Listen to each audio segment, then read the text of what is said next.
okayfm 101.7. When Manyafo say Kyei Mensah Bonsu Abrampa, a majority leader in Parliament, Minister for Parliamentary Affairs. Now was signed a MP for Swami, and now we will tune for some pahine. Now yenno entry and come leader me moche. Now bakwa de. You. Yeah, that's it, pa.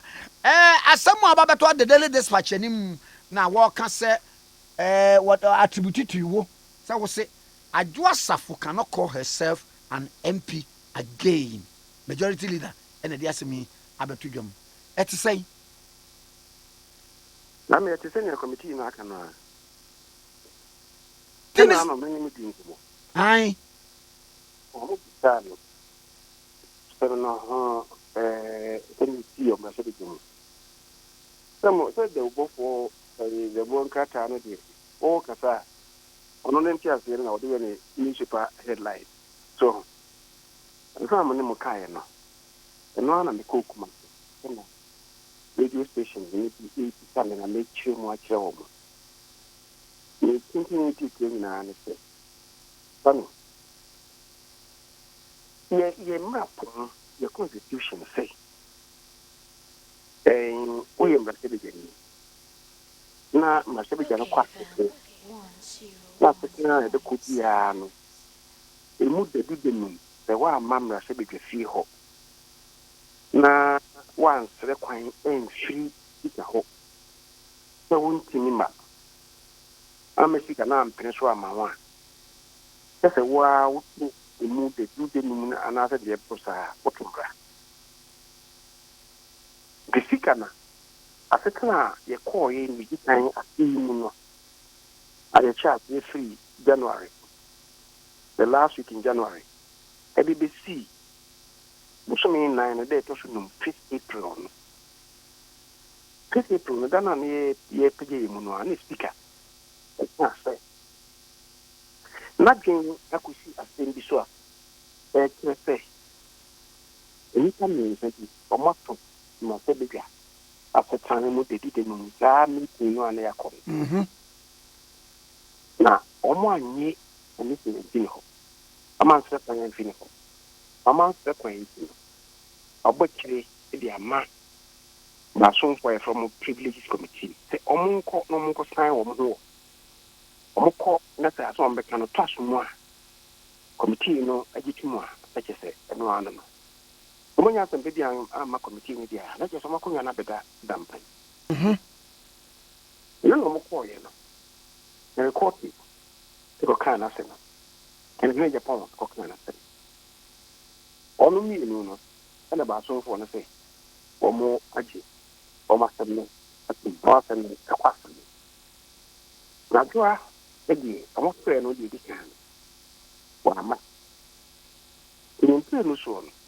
Na omo ebi ni ho asem koma kuwa katayi ebi emse ayi nkata na be ndi nsa no mbo de ru be bi ajo obi ano ita ka na sei omo pe no telephone so a omo nya no na omo ma ni pa ko ni fie nso a ni fie atutum ibe ko ba ye na sei omo de asem ne ko dan ko akata ama omo bo de ru sei be bi obi ano ona no ho edi omo de share da fofo no Adwoa kwa ma. Nti enu achi na wono a opa ne so. Na mingo kan share ba so for no say. Otumi so dey to so numu no. Omo setia system na ono omo nkasa ye buni e kan say visually ono omo nkasa ewo mfoni to na emumu no ono ade ontumi ma. Ono omo kasa through a Zoom interview. And almost set up system in July 6th. The best one, you know. And you are one back. On another would be answer on. Okay, I know, I yes, and a committee, you know, I say, opportunity amudi amano no say on person mo ne kasa ka no bi na no ogu committee ni ko ambo ni bia onma ni ba ko ni nsa so nyina no wa ma bia anso ni ho so a odi wa ma no odi nchi mu bi o mu so ade we nti na ni ma na se ma ma no anse fitivity na nti ni abane die omo esi o madwene po se omo esi o madwene pi se Adwoa unia sembe bia ka kire omo nti na omba na okay committee no the report drain report no committee no say on my determination they have determined that and after they've come to the conclusion say Adwoa no unia sembe bia ka kire omo let's say yeah article 97 clause 1c no kan no enye adwuma eti wa mo ye ne definite say oni asempa bia ka kire wo mo enti dia article 97c no kan no eno na enye adwuma ha sana report no omo kan okay report no sana omo kan ewo mu na ntiwa dano ntinyiwa kakra ne baaye report no ebe tomra se be gefie ho ana kire say if anything omo de kokiri ye agenda paper friend order paper the man is in the city the dia ada I friend order paper ana ya catch for what they know so mo table officers no omo control the leadership kata ni mo say na report na aba no if you committee no aba no parliament omo aye motion the parliament any report no entum so what they continue after by number 4 years maybe some happen parliament now plenary meeting the constitution say the committee no they refer to them no they determine say we are in biaka just no and then another minianom minority for no through minorities and ayarga then I think Ahmed don't mean like a minority no I say baby but so for no going to me and cast them and from parliament no if you committee na bano we get to musa and my committee no kwa kasama ya omo say tia and my say jana yemra and I can say baby and pesa bi enti amre bia and the constitution na kano my say jana enti me for mu 3 months so nya ni omo pe ayi anomo then the speaker can say you know hasten to rule on the matter by sanka committee report no per you can nanka conclusive complete na me ka say if you some yes committee ni yes you report no mo dey bring they only to inform parliament say committee no na ya yes you what you I don't believe because we say a table officers no because she say parliament in the report they want to make us say sorry yeah say they do in the parliament is juma a committee na juma committee na cancer say me wie no die kwano let us say also if I say assembly and na me say me tremini no mini nkuma no mo say na no say the committee no the committee no is the parliament and the whole when you know me no kind and na me fla constitution no fa the biblia a constitution ma committees a kwan mo ye determination a find the whole parliament me na answer no and the speaker can already na minority for say sabia no me ma committee ka assembly mai ile ka say we ne speaker say maybe in some na maka ne mood ba nkino yema na kwan na ono ankasa nso mfa na ni akiri nhwe constitution ni emu yi na on peso be ka asem bia na no be pa ne bia mfa mra kwan so yema na kwan na onhwe nsem na maka na onhwe mu yi na ehia bia o de ho sempa amaye kwame ni speaker e ka yen na me de I'm convinced and persuaded. Send your committee na can no. Send your minimum pay. And she and I call Kumasia or Mukamay. And I make him say the committee na can committee na making determination. The committee na Canada. And one. Send your minimum pay and a person. You coming? So, let us say, per dear, watch him we want to be friend who said, or your MPBU. Once the committee has made a determination. That's the committee. Once the committee will determine after Article 97 clause 1 subclause C, on the sanity. And yet, yea. This is on the these are the committee and Kwabeka. And a amendment to the constitution. Now, my draw the crataba. And I'm Adwoa Krata and you making Kamakakra. The member of Parliament for Dominica Binya in the Greater Accra region, Mrs. Adwoa Sarfo, has welcomed her second as Gender Minister for Children and Social Protection, saying it will serve an opportunity to focus on her parliamentary duties.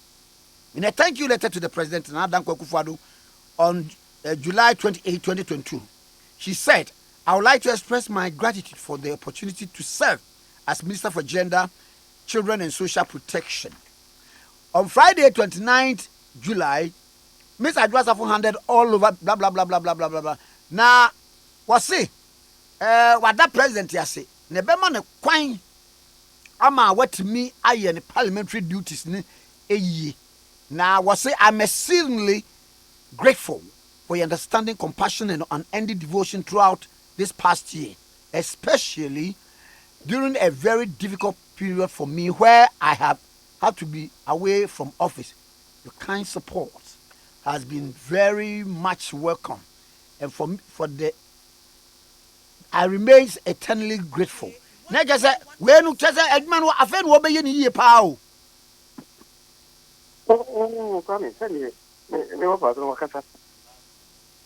Afen o say the letter added that cognizance of my duties to the 75,000 constituents who elected me, this development is opportune and will afford me more time to concentrate on my parliamentary responsibility and constituency engagement, as well as consolidate gains we have made as a government at the constituency level in our quest to break the 8. Next, I feel you breaking the 8. Come in. You see, but no fast, no wakasa. Wakasa. I send a coffee by anything. But you, SC, they want to come and what the whole thing in I, Massachusetts, human. I think you coffee by anything, Massachusetts, human, what's in a damp I will buy. I see what's in Massachusetts here, in the age to make here. What is it? I send a coffee by, I don't know. Now, I feel not the age, Massachusetts, man, obey the whole day. All this while I don't know now, I throw. I want to see my sugar. And so, yes, it's an easy. I'm fancy here. Matty, I'm looking here now. That a yakwe, Fifi friend, your own Samai. It was you who Samai. The Samai, a different yes. Odi memo akona ayi wunua nua madonko so wokro oh I have a question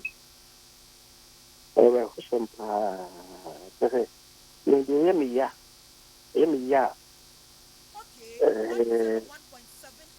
now on the tea and mama I am chill and they say if you there you see there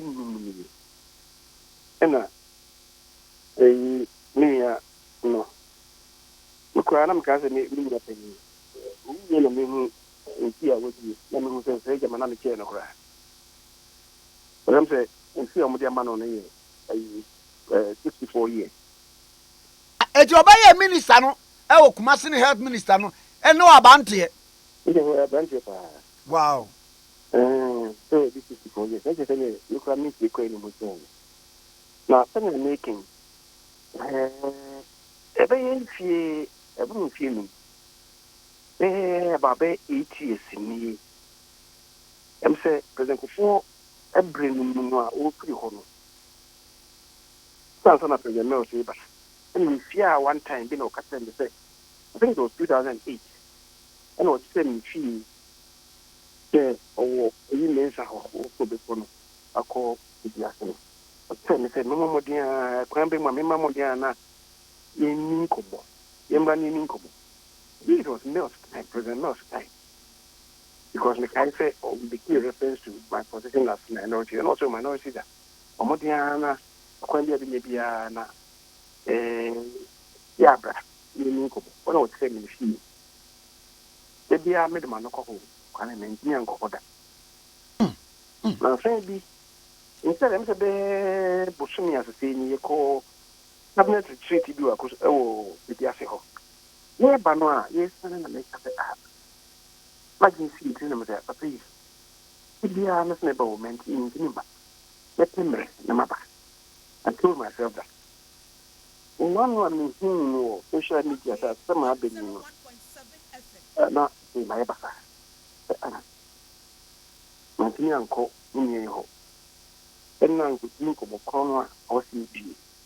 For the last time, and who was about I think 2 3 years ago. And I was saying, you know what you mean? You show me one so. Oma na say o pese ne dawo fi na so meba ni mu meba na any semi ni ankwa kwesi na woni ne kai ni ma donko Debut. Oban kuma se ni obeye eni se ye to aba enso 2000 amre no gelwa amido ho the driver ye friend alasan sergeant alasan the court afwa o de you be bo bi human de ti ho papa ye Hey, ni ma donko what's what, bro? kwami ya bremo amanyo ko ni amanyo se ni Sambre no na beka ya amana betel skwa ngu bi ko wona se kan na Aye. time na sa da no media ni kamna betel yeri ti na sa da no ni media Ena ayi Dr. Anna nso kajetia nkofo bi attack no.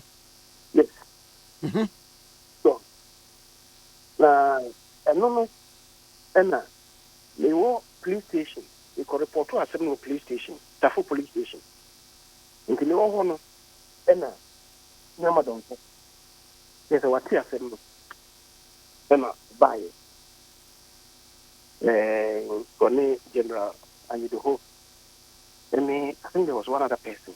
Maybe I think the police commander no Kumasi. But General Anyidoho, no, Okay, and I'm not sure the statement maybe I maybe see police station or Tafu police station or Hono and Yamadonko. Maybe see her. No, I say, I'll say, no, why not? About me to a young brand thing. That was a statement from Yamadonko. I was touched. Until I was in the hospital. Until the time I came, not the day I was only in drive. You can't drive. Until the time I came. Only now they call for Fanachi. My call. Doctors, no, the whole man immediately. I'm what they call normal theater. Now me thinking a pie and Hey, who okum? Or they need to know to. Tubnano. Alasan, and yes, I can last. I want someone no can. Generally, I need the hook. On the can say, it's not many. Can be here. Okay. What do you mean a call ye dinner or my impam ye, the clinic a craman in room? I think I was traumatized in point of fact. So, the cool fee, if you know the cool fee, so say go and rest. Okay, a ball may assembly a year. The ball and rain and I may say, for this year, I'm going. Akwadwane. Yes, let's go. The Marco say, Marco follow up a dear or more yet. From Sako, constituency, you could be actually a ma, you said, Bia could be a my I feel static accountants. I mean, you have to know Wesley College. They call Wesley College Hall. Kotra ho by the na asem no kofa by ne say me call hona nsem bi sisi ho ana me ne journalist bi ene na inam boye yi photo journalist ena asem no tin no okota ho infoni ena sojafo no yinu e call ne ho e papai oba no asum Korano asum ena sa sajan la sakuru ya edini tu no abra no ebo ewraba ne camera e ma no twefo ma camera ne papa yi ena me kone ho akobisa mo so masa ade pe impo mani ntwamfo ni no a so ne kasa kwabe sa se mi uji senkene ne ti ya kabe den hey 10,000 papa ma 10,000 papa ma the name is Yanka social media the ladies that no anka so jeni ni you dey see and tem what you see no me ko ti chemwa me ko bisa den ena ode na bufu ba me so I don't know the na me nim dia ade na o ye o ya nti eno achi ena nyama donko I'm say I think 2 days or 3 days after. Ena what I friend me my CIA. There Rabano and Obaye, the Nico came me, and Oma came me for. The dinner should tria a camera looking. The mom ya camera nika na Krano Sodomia no on pemper to stick a card and famana. All at the instance of Namadongo. I mean, he said, no, I'm not saying no. We nipa or training nipa buying. Oh, the best in the or training nipa buying. The kind of somebody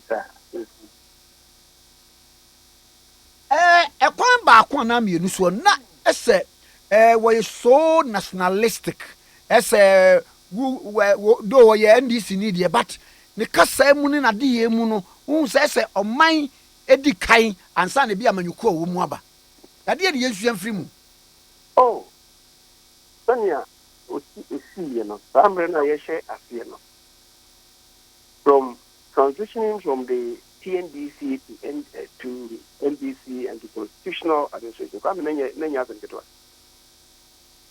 Lady, nema moya pokakra. Anenu humia, then ni neso ukuwe muishi ukuwe mwa.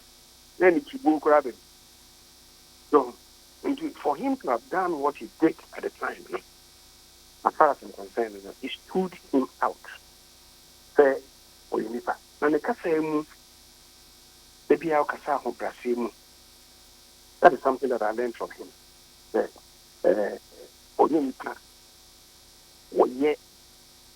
What Timmy Paso Tia, and position when you Tino, Samreno, Ediana, you whom crowd with the Minister, TNDC Secretary, and this Minister. No who would come in the Patimian. Okay, Dr. Anania saying, okay, say, okay, Nikrama, Chief Executive. Oh, that, also a moment teacher, so MP. I mean, oh yeah, ex-official member of the assembly. Yeah. That's something that Nema, I know. And Nema don't go to down in a center. China, the Bonabaso, say, now you're not yarding. Mira, you better say no pay. Yes, that's it. What do you for Kyei Mensah Bonsu Abrampa, majority leader in Parliament, MP for Swami? Who na mama nwansi. Na ye no na twetwe enkono K101.7 ne fam de wo se Adwoa Sarfo sɛ wo adwuma no wobɛyɛ a ɛnka dadaada afenie no nka anyɛ na per the committee report no she is no longer a member of parliament sana waka na ano na me ko kan sɛ ade na wo mba no ɛna obi twiro bedidi mata na mso didi na tem bi atekateka. OKFM 101.7